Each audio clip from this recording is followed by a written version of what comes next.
Welcome to the Decide Your Legacy podcast, helping individuals and businesses unleash their potential. Join us every episode as host Adam Gragg discusses what is holding us back and how to find hope for moving forward. Along the way, we discuss developing healthy relationships and navigating life transitions while overcoming fear, stress, and anxiety. Live the life you want, the legacy you decide. So welcome to the Decide Your Legacy podcast. I'm your host, Adam Gragg, and I'm a legacy coach, founded Decide Your Legacy in 2012. We're getting ready to celebrate our 14th anniversary. Our purpose is to help leaders and people live with courage, and we got some courage in the room today. So this is a special episode. It's episode 200, and it's not just a milestone episode. I want this to be a defining conversation here. So after 200 episodes, over 7 years recording the Decide Your Legacy podcast, thousands of coaching conversations, not in the podcast, outside this room, leadership team meetings, family business discussions, hard conversations. One distinction, one thing that keeps rising to the surface is this: inheritance is what you leave for people. Legacy is what you leave in people. And today I have two people in the room who have lived that out in a very real way. So Tara Higgins-Jost is the CEO and president of Higgins Group, and I've seen her step into real leadership in a family business, have courageous, super courageous conversations, make decisions that were not easy, and she's going to share some of those today. And then Nick Bertram, I've seen him grow in purpose, in impact, in his emotional courage. Nick is the former president and CEO of Joe Max Construction. He still works there. He's been there over 50 years, and he's in an advisory role. A lot of wisdom. I've seen him how he leads his team in a different way. I have great respect for both of them because they have not just talked about growth. I have watched them actually choose it. Tara, Nick, I got first question here for Tara. So when you hear the phrase, legacy is what you leave in people, not just what you leave for people, what does that stir up in you? To me, legacy is more about your investment in people around you, and it's less about you. So to me, legacy is taking the next person and making them the best version of themselves, helping them succeed, and see things in themselves they didn't know they had, and it's less about me, more about them. Oh, man. Yeah. So what about you, Nick? I think that if you look at an inheritance, you can give somebody something like money or a position, but a legacy is where you give that person the ability to deal with that, the values that you live out, the things that you teach, the way that you lead gives the person the ability, or that leader, or that family member, whatever, that you leave something to. It gives them the ability to deal with it.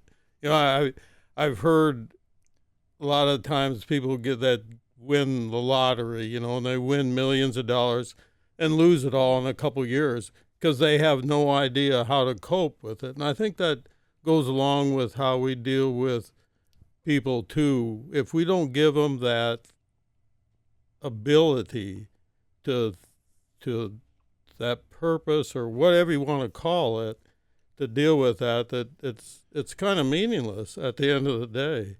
And how do you give them that ability? I think you pay attention, you purposefully try to help them think through problems. It's just like coaching, it is coaching, where you try to get them to think through a problem, not give them answers, so to speak, but able to think through the problem. Some of that is by your example, how you live, how you handle yourselves, but a lot of it is listening to them, because everybody's got a different viewpoint, and trying to help them reach a conclusion that'll work. So Tara, in a family business, and inheritance can be a very real thing. whether that's ownership or role or title or, assets, money, opportunity, that, that opportunities that they are given. So where have you seen the difference between passing something down and actually building something healthy in people? You talked about the lottery, and the reality is second generation businesses are not successful typically. So it's very risky, and you can't take what you've been given for granted. You have to calculate your decisions. You have to just continuing to focus on what focus on the day-to-day operations, leading yourself well, leading the business well. The business that I'm part of has had a history of success, so not coming in and trying to change anything about the business and just trying to move the business ahead and just make it very fluid and continue to grow people. And Nick, you've thought a lot about life purpose and who you are becoming. How has your understanding of legacy changed as you've grown? Well, with the company, if we're talking about, well, I guess it's personal too, but with the company, where my focus used to be more on the company, right? Growing the company, because there's a difference between focusing on the business, I think, my view is, or focusing on the people in the business, because you can be very focused on margins and projects and any one of 100 things that you have to deal with in business. But if you're not focused on developing the next leaders and developing those people that are going to lead the company, because you're not going to be there forever. And so my whole viewpoint has changed on that, because where I used to be more of I could tell somebody how to run a project for that project, but the next project's going to be different, or the next 10 years are going to be different. And if that person doesn't have the ability to maneuver through all that, the company's not going to be successful. It's more about the person. And I think that's what's changed mostly in me, is how I deal with the people that I associate with. And your team would vouch for that. they probably would vouch for that. Well, yeah. I've heard some stories of that. In Terra, I've watched you step into leadership. In the last year, you became the president and CEO. You had worked for the business for many years, like 2 decades, in different roles. So it wasn't like a new job, but you stepped into that. And from my perspective, you confronted some hard family dynamics. Wasn't an easy decision, but you made the decision in the face of resistance. What has transformation looked like for you? I think as a business develops and over time, you can really develop a lot of layers and just a lot of things that you can end up with a lot of busy work, a lot of just things. And I think just stripping a business back to the basics, for us, the money's made in the field. It's on the job with the guys, investing in those guys, being out there, building relationships with them. And gals. And gals. And it's just keeping business to the basics and not making it, don't set yourself apart. Don't spend too much time sitting behind a computer. Go out, build relationships, focus on the jobs, the people, and making things happen. So what did courage actually look like for you in those moments? Well, it's two different things. With family, it's been difficult because there's a lot of people that aren't involved, that you get this oversight and thoughts on it, and they don't even understand what actually happened that day. So you get to answer a bunch of questions to people that are not involved in it. That sounds fun. Which is not always fun. No. And you end up with a lot of Monday morning quarterbacks on it. So, but the other side is just having the courage to go make the tough decisions and build the relationships and have the confidence to get in the trenches with the guys. And so, and that's what I've seen. It's like, it's courageous conversations is not like a side issue. Yeah. It's not like this thing that we can deal with later. I mean, that is where legacy actually gets formed. Yeah. And so, but there's a cost to that too. So like, what has it cost you emotionally? And I mean, we've talked about this on a lot of occasions here. So I'm just curious if you'd share on that. It's cost me a lot of nights of sleep. It's cost me a lot of time with my family. It's cost me a lot. I mean, it's a lot of stress. It's not, I think that a lot of people want to be the leader, but that I don't think they understand actually what it's doing to the person, the stress level. Yeah. You know, because you get the wins and the losses, and in all reality, the losses a lot of times come more frequently than the wins. It's just you hear about wins more.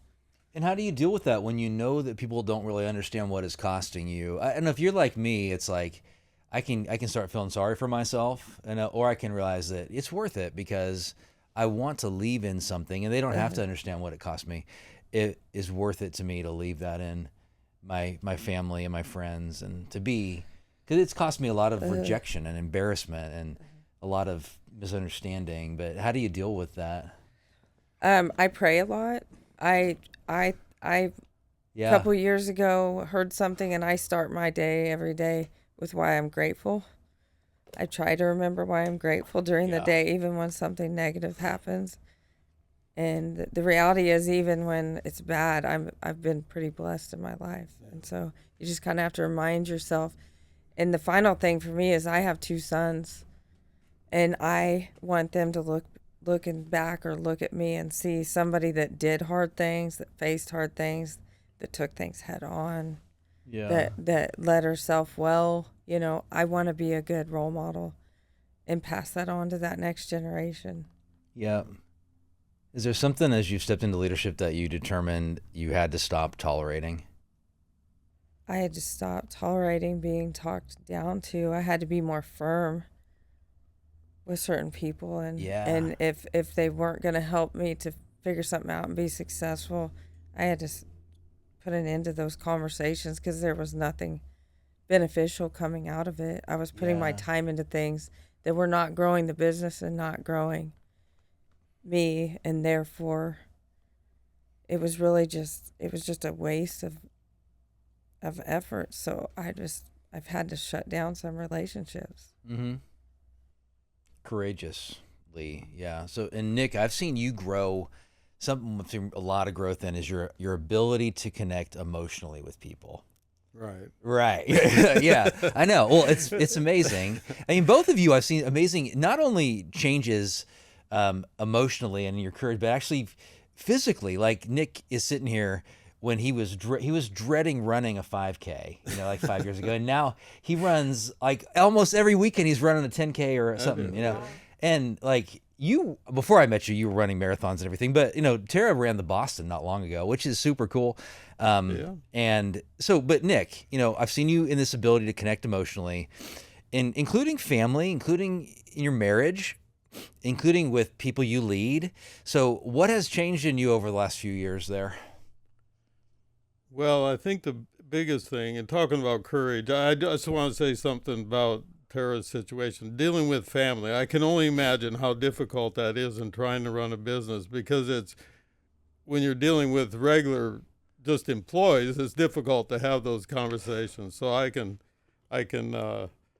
feel the emotion and the hard things that would go through that. But in my world, the courage to step back and listen and not be so determined that my point is the only point, my worldview is it.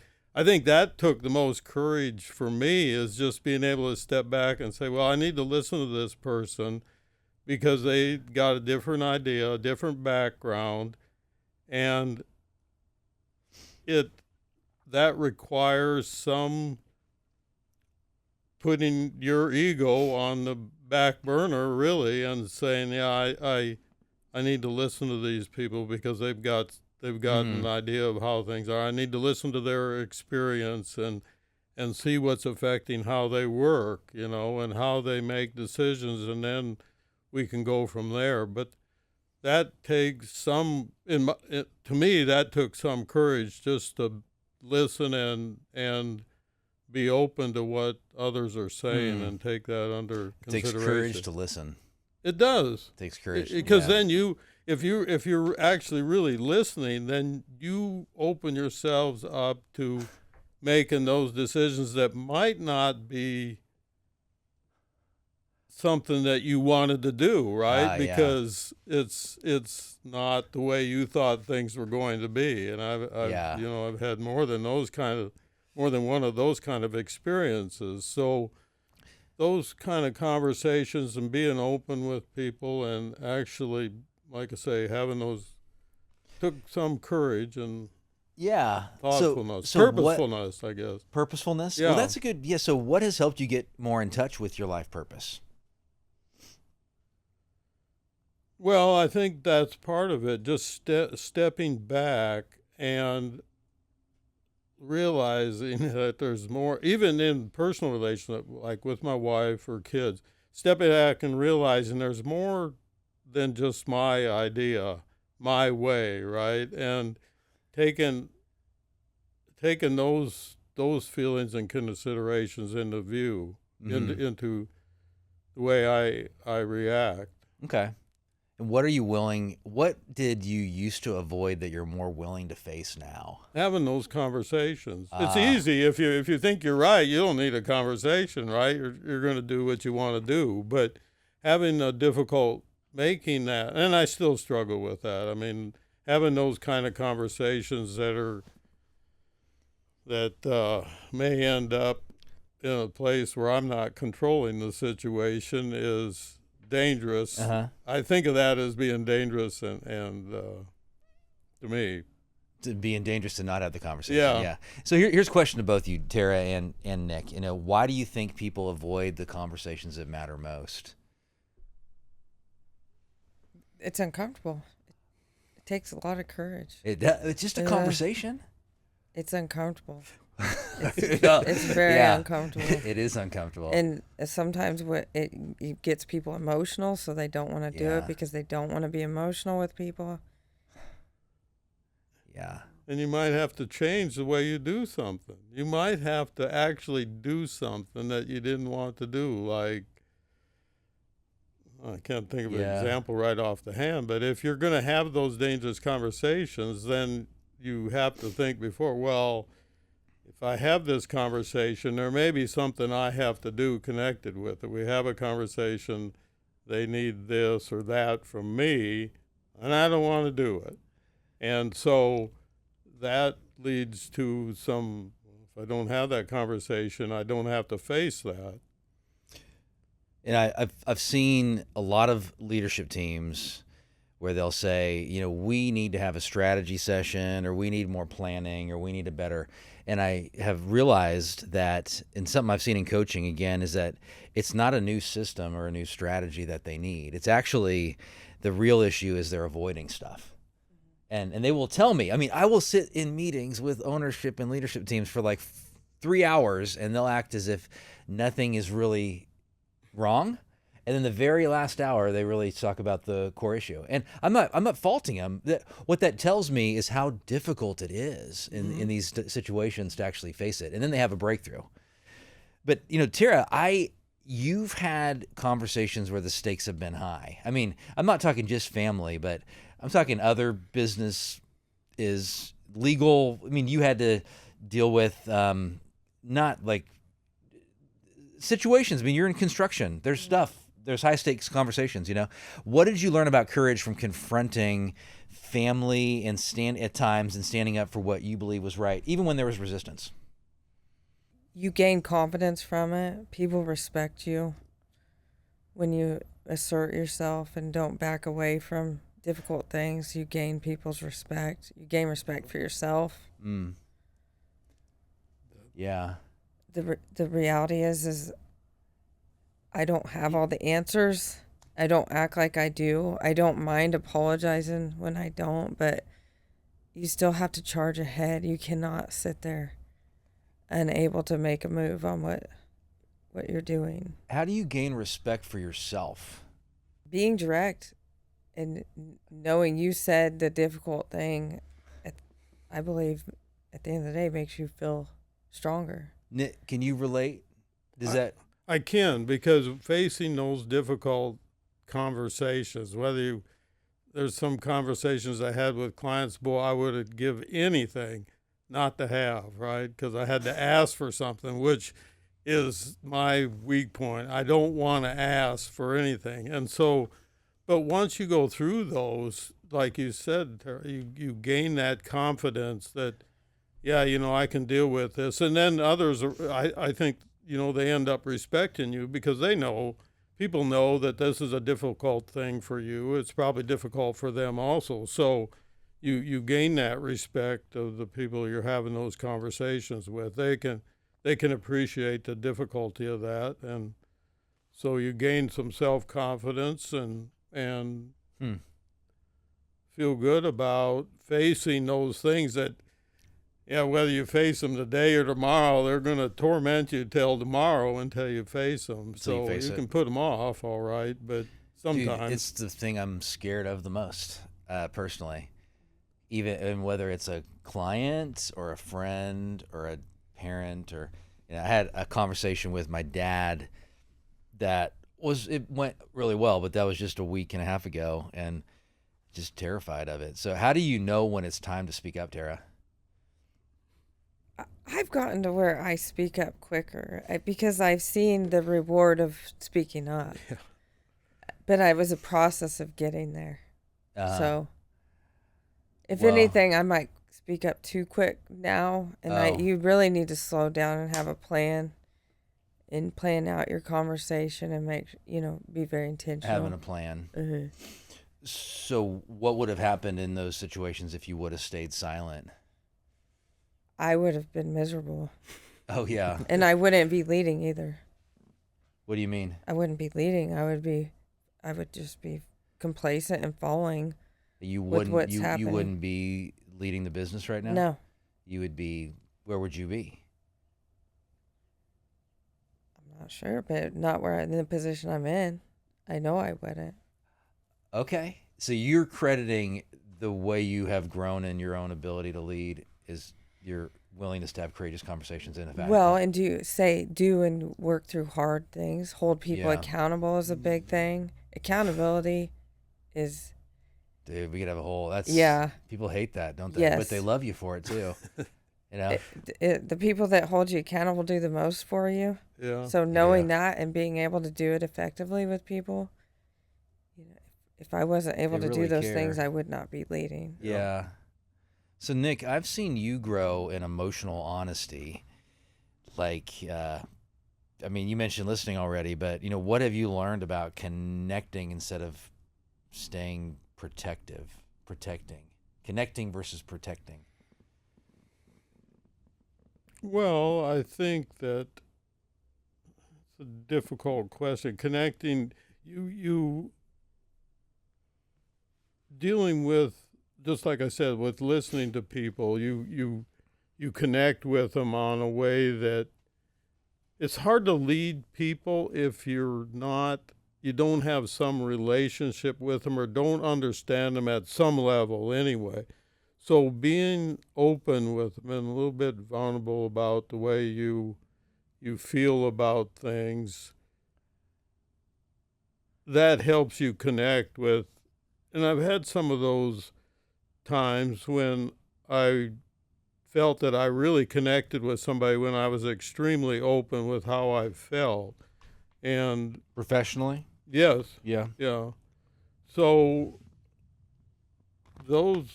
to build a relationship, you have to have those kind of, and that's what it's about, really. So what would you say to a leader who thinks emotional connection is soft?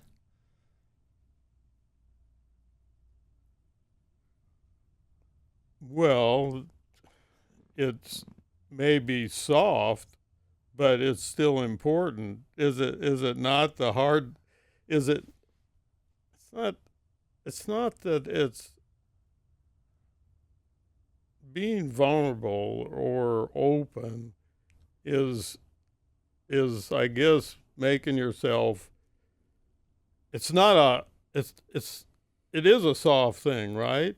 But it's the important thing. Maybe I'm not understanding your question okay, so if you correctly. look at your team and when you've been more emotionally connected with them, how has it changed how you lead them? They're more open with me then. Okay. That's what I would. Yeah, they see that and they say, listen, that gives us the freedom. This guy's able to do that with us, and he's leading us. Then we, as a team, feel, a lot of them do, feel that they can be open in the same way. Okay.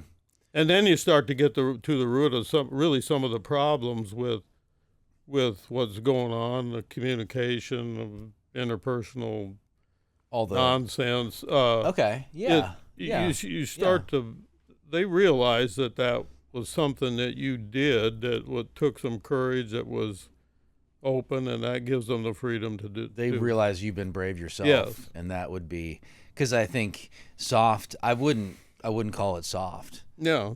It's one thing I admire about both of you greatly is that you've both chosen, and I've worked with you long enough to see this in action, like, you both chosen truth over comfort. Mm-hmm. Like, again, I mean, I'm not saying you always do that, Derek. I'm not saying you always do that, Nick. I'm not going to let you. No, but I mean, amazingly, I mean, even the cool part about it is like, when you kind of didn't choose the brave path, you like are willing to correct and admit it and go back. And like, even in the middle of like, which is very powerful. It shows a lot of humility. I think you got to be pretty purposeful about it, and commit to doing that, right? It's something that doesn't come naturally, really. When you're in a group of people and you're a leader, it's not a natural thing to say, yeah, I really messed up here. We should have did this, and or you should have did this. That's a hard thing to do, really. Well, it is for me anyway. Yeah. So you have to be pretty purposeful about it, but it's not soft. And what would you say, Tara, to a leader that says emotionally connecting with your team is soft? You're both in construction. I mean, it's like. Yeah. So my example would be one of the things we did in the last years. We started a Monday morning, we get together and pray. And what I noticed is that you found out a lot more about people, that you found out that there was really things they struggled with at home, their personal lives. And for myself, when it started, for me, it was hard to even speak up and say, well, I need prayer on such and such. Yeah. But I've gotten to where in my lifetime, I think in the last 3 months, I've probably asked people for prayer or told them something I was struggling with.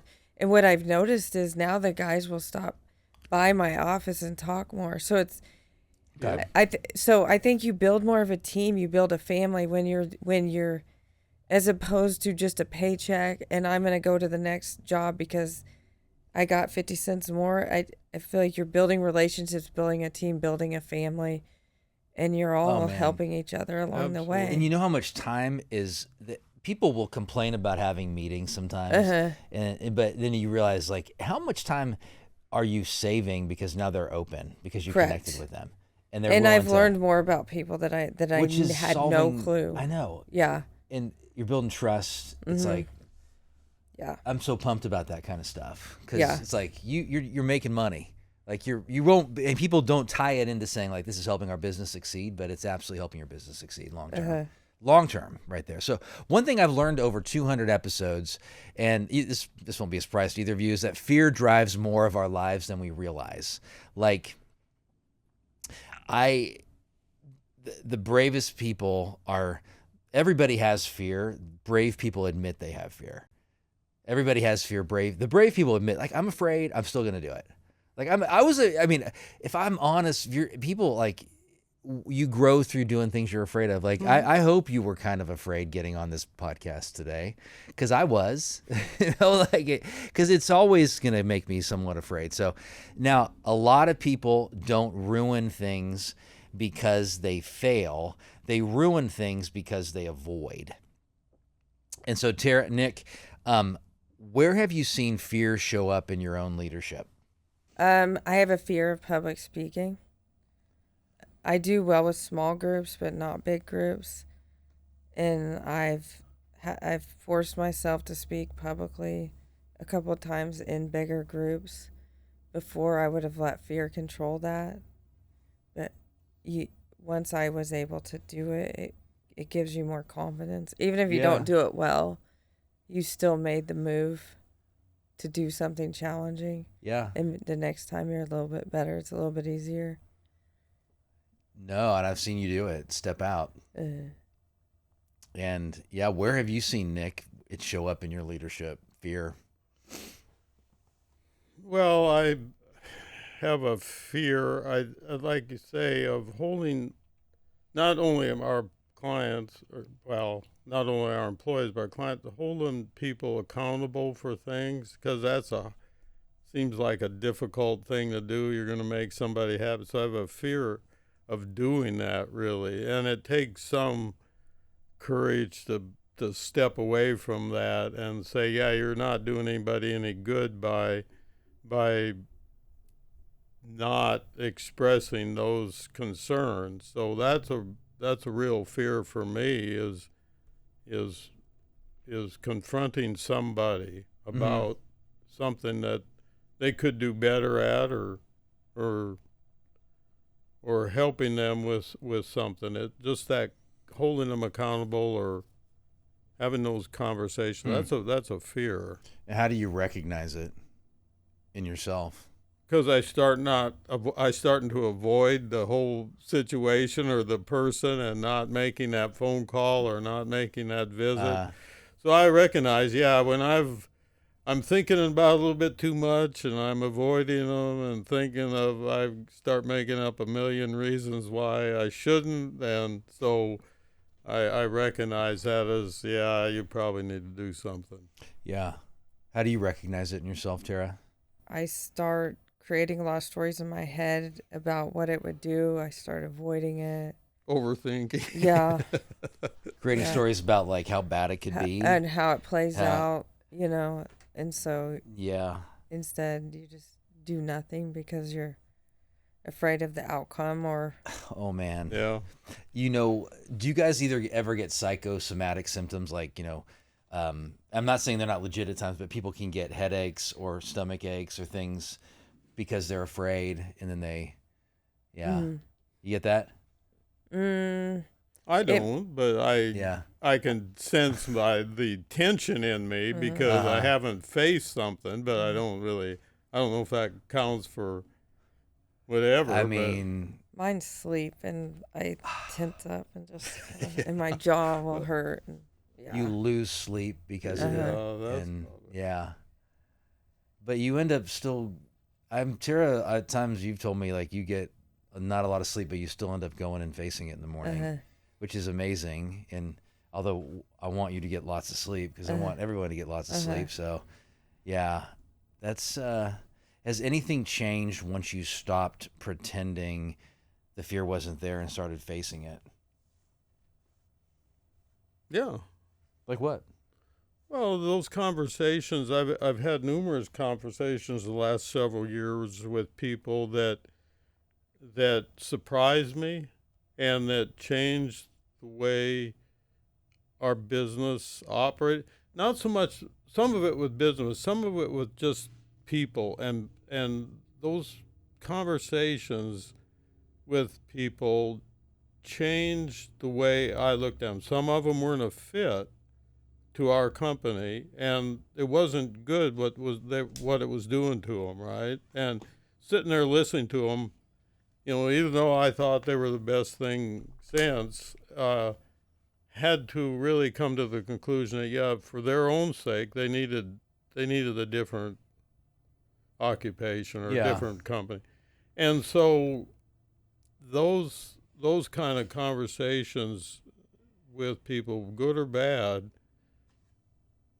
I think more than the company is just with how people,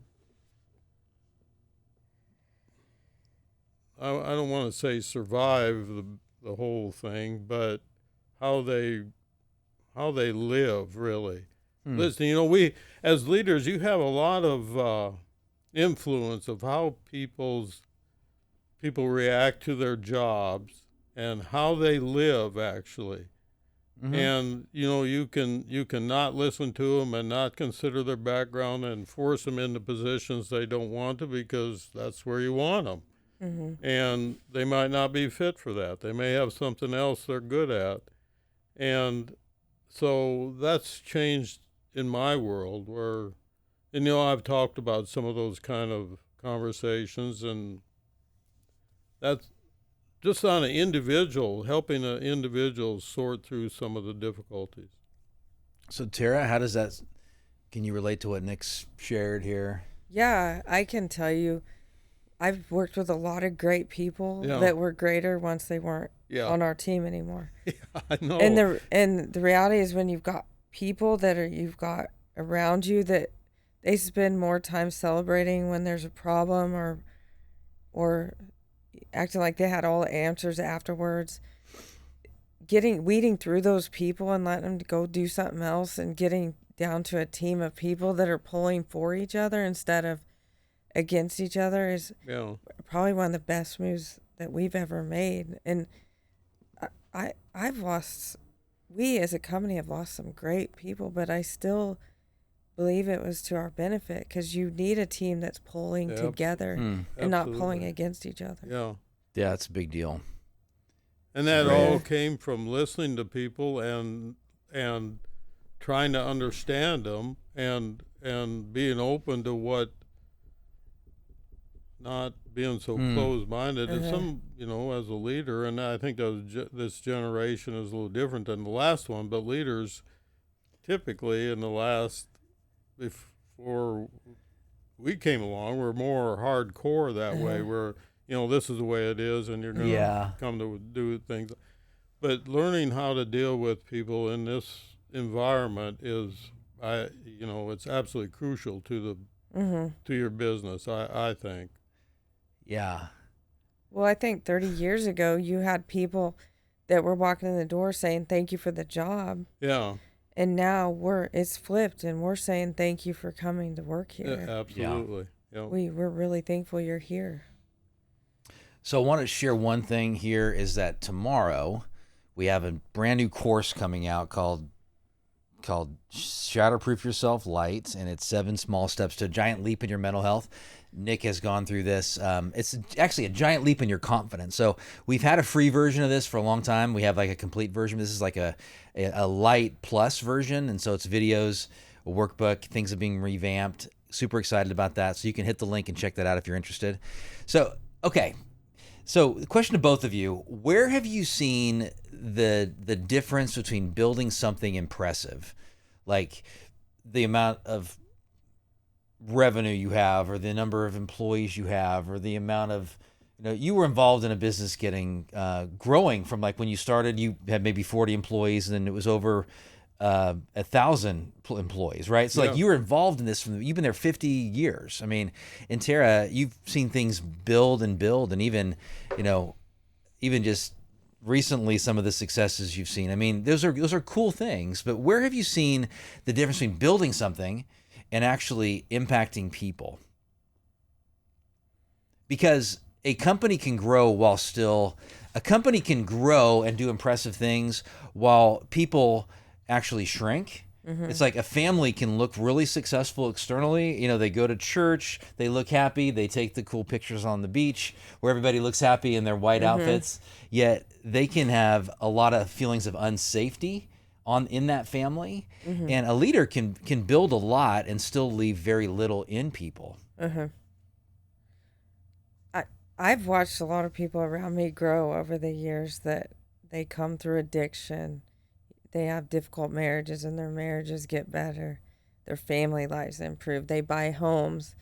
We have a lot of guys that came to us without driver's license. You can go through the list, and it's so fun to get to take part in getting them from A to B, and watching them succeed, and seeing the confidence that grows as those things happen. Yeah, and I've met some of those people at your parties and stuff, and see the excitement that they have, and really, I think you can see a lot of loyalty from longevity with employees as well. Pretty fun to see. And that is a great example of building something in people right there. Yeah. Man. So what about you, Nick? I mean, Well, I think some of the same thing. I see some of the same people, that probably the job we offered them might have been, it was their last chance, right? So there was, to see those guys develop into something, take roles of leadership, that's extremely gratifying. But even if you think about building the company, right, without those kind of people, without those leaders, without those guys that have come up and you've mentored them or whatever, the company can't succeed anyway. Because so whether you consider it a personal thing, because it is, you're personally involved with these lives, and they're going to be the next thing that drives the company ahead just because of what you've developed in them through the company maybe or through personally. But that's where the company is. It's not all about the company, but it's about those people. Whether they stay there or go somewhere else, I guess you'd like them to stay, but if if their lives are better because of what they've learned there, that's a win. Yeah. So how do you balance that, building a company, because you're the CEO, I mean, you're the head, and driving with also building people up, building people? Well, it's definitely a balance because you have to make a profit to be able to do those things. And so... Yeah, that's why I'm asking you, because how do you do that? Those people are going to drive the company. As long as those they're driving people the are the ones that's going to make the company successful. I don't care if you're truly going to be successful in a business and grow. You got to have those. You got to develop the people. I mean, it's just you can't separate the two. In today's world, I don't think you can. You have to develop the people, and then I think that comes first. And then if you had a good team, you've developed them, and they'll take you to places you couldn't believe. They'll take you there. Yeah, because you're building them. They absolutely will. Yeah, that's pretty powerful. Like, how do you think about, both of you, success differently than you used to? To me, I used to think success was money. It was your bottom line. Yeah. And now I see it as it's more about the people around you. Yeah. How they view you. The employees, like the people you're investing in, as long as today is better than yesterday, you're moving ahead as a team.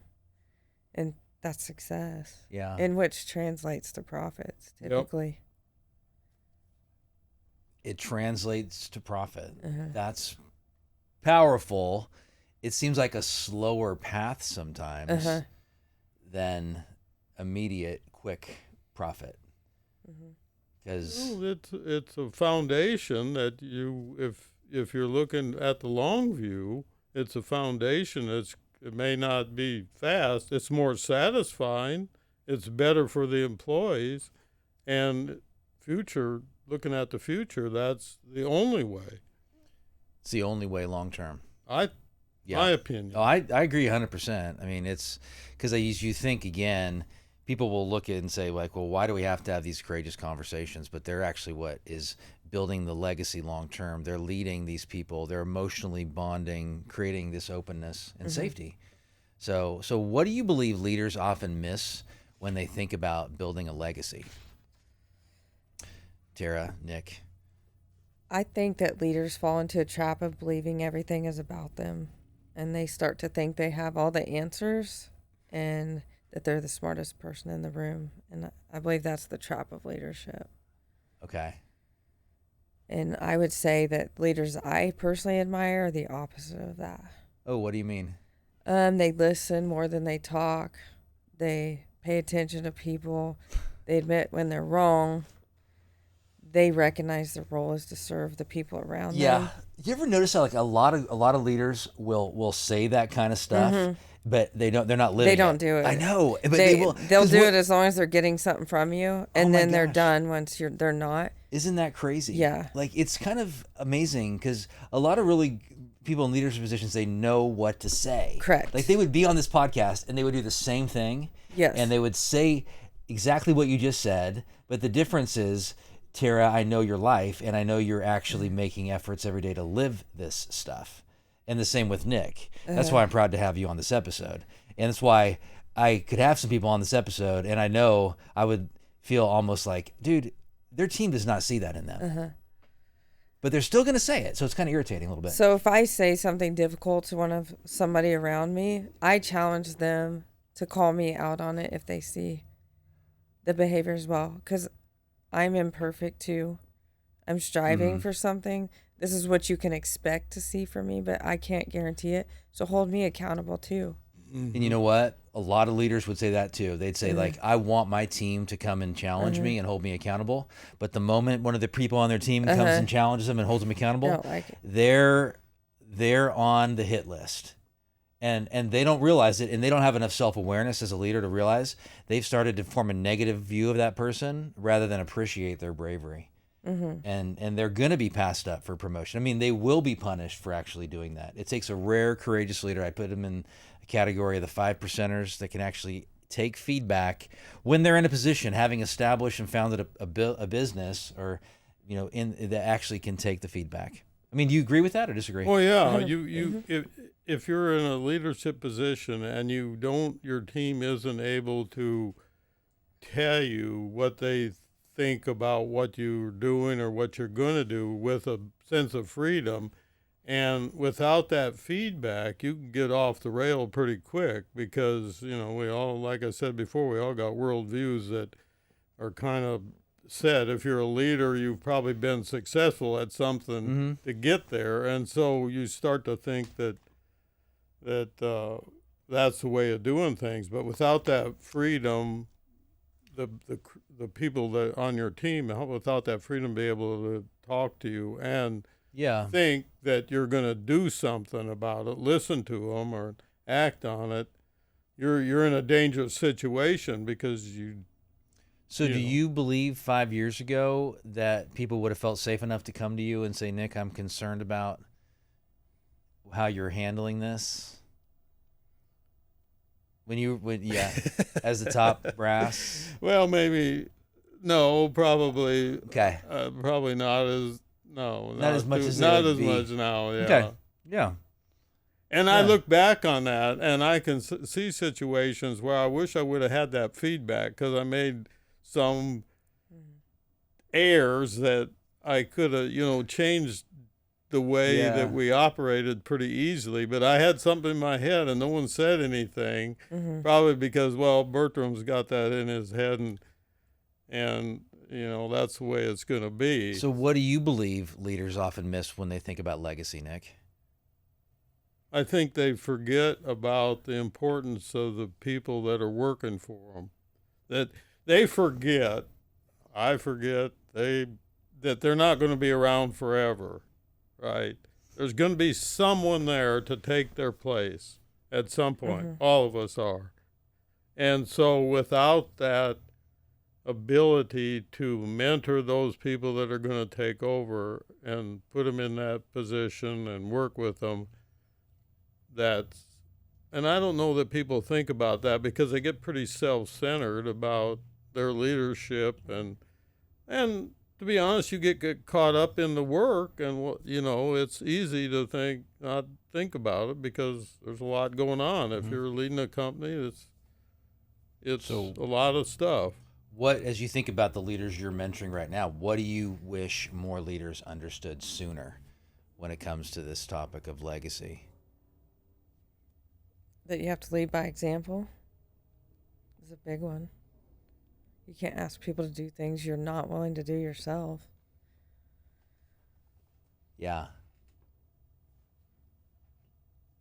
I think making sure you're having those heart-to-heart conversations. Sometimes they need to be just you and somebody, and having those conversations where you can get to the core of things.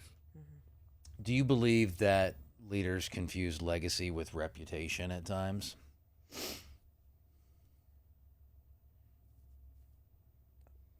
Or do they confuse legacy with achievement, or they confuse legacy with control, like power?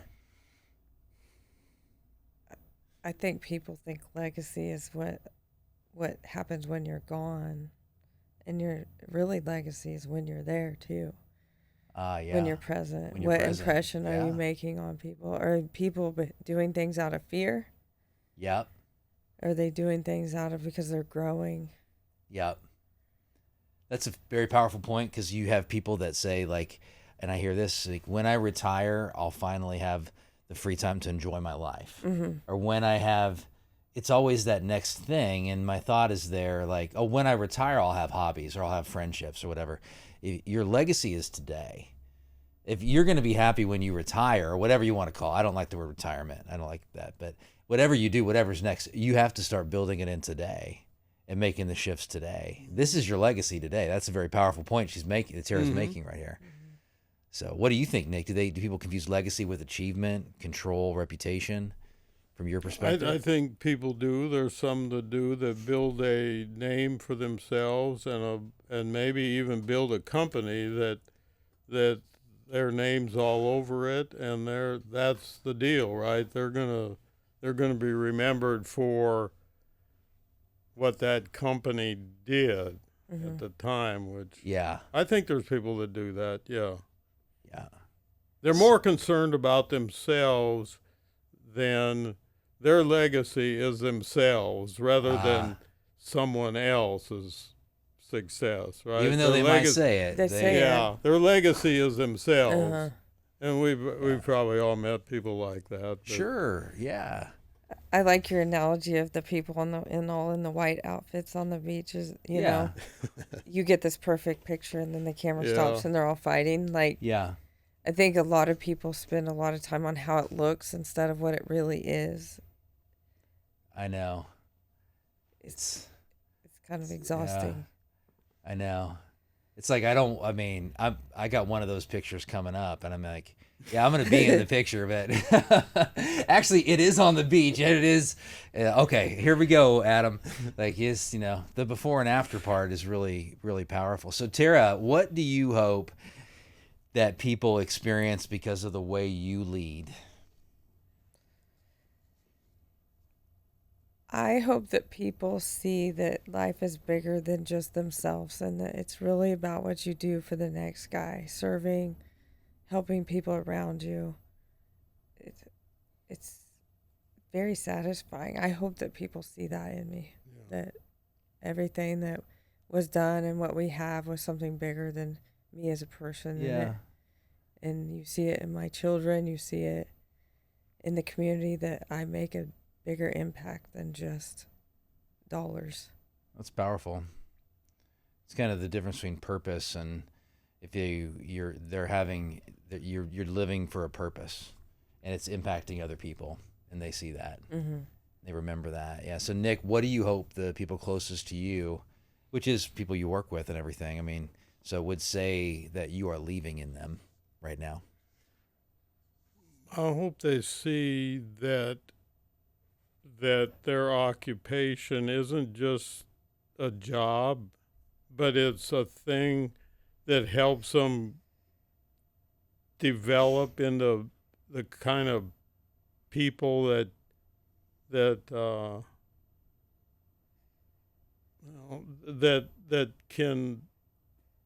are satisfied with satisfied, right, or comfortable with their lives, and not just a burden, that the team that they're working for is something that adds to their life rather than takes away from it.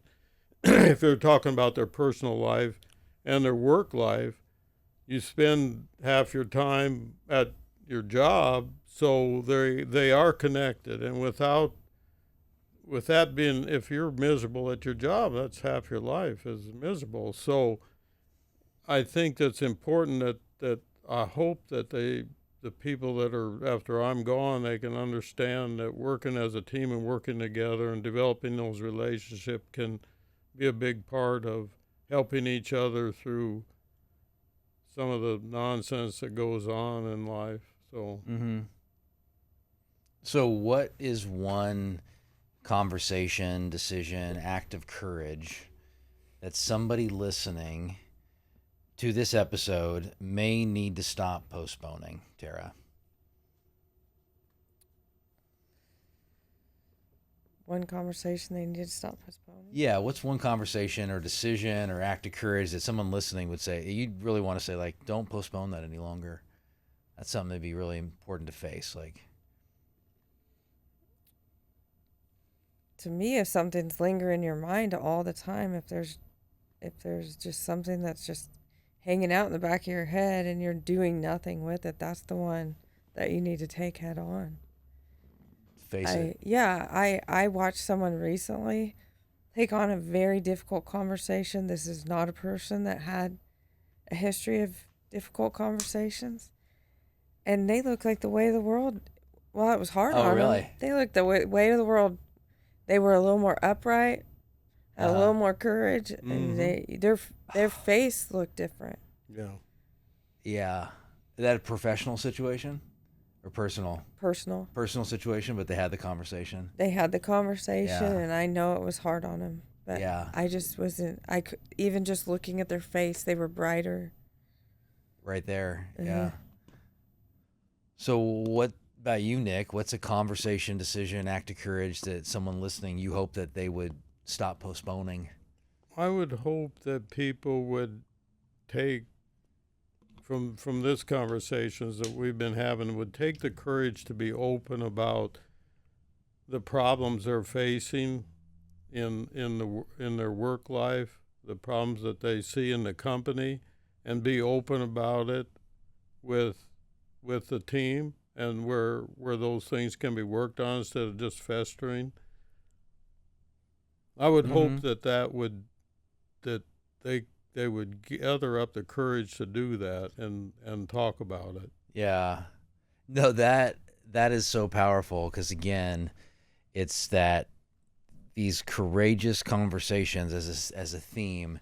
It's like, that's not a side issue. That's not a side deal. No. That's the main deal with building your legacy. And you think on teams, if they would take that, like what you said about just the weight of the world has been lifted off. I mean, that conversation can go bad. I mean, like, it can. And would they have responded that way if it had gone really bad? I would think they would have over time, because they got it actually, and they talked about it and they gained information. But just, that I've seen how it's not as much about the systems and the strategy, and it's more about getting at the issues they're avoiding.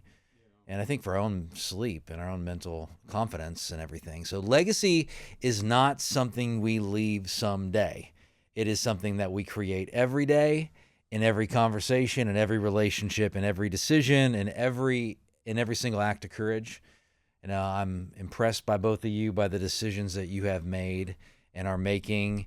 And I just want to say, if you want to connect with Tara Higgins-Jost with Higgins Group, we'll link to contact information for her, or to Nick Bertram with Joe Max Construction. We'll link to his contact information as well. And in closing, if you heard something today that you're like, man, Tara said something powerful, I would just encourage you to take some action. Remember, this was meaningful information, because one little nugget that you act on and you say, I'm going to commit to doing something different by the end of the day, is going to have much more of an impact, because you're taking action. I mean, you're doing something with it. If you want to make big positive changes, only 20% of that is going to be insight that you're gaining. You can listen to this episode 5 times, but you do nothing with it. I mean, what's the point? So, I mean, maybe after the 5th time, you're like, I'm going to take some action, and that's fine. But, if you heard Nick say something, do something with it. Make a commitment. I would suggest that you write it down, you teach it to somebody, you take some kind of an action based on it. And that's going to make the biggest difference for you. Do something with it. Something you can do as well, if you found this podcast helpful, give us a rating and review on Apple or Spotify, wherever you get podcast content. We have grown tremendously in the last year, actually. So even though this is our 7th year doing this, kind of cool. And share it with somebody that you think could benefit from listening to it. It helps somebody else. Your legacy is the impact your life has on others. Again, it's what you leave in people. A decision is when you are eliminating other options. You're saying, that's a choice I'm going to make. I'm going to eliminate those options. I have all these other good options, but I'm making a decision. Nick is deciding to go and camp and backpack and whatever at the Boundary Waters later today. Kind of cool. And he's going fishing in the Boundary Waters for crawfish. Kind of fun. Just kidding. No, wrong. I'm just kidding. But it's exciting, and you've made decisions. They made decisions to be brave and be on this podcast today. I'm extremely grateful for that. You decide your legacy, nobody else. I appreciate you greatly. Make decision to apply something from today. I appreciate you greatly, and I will see you at the next episode of the Decide Your Legacy podcast.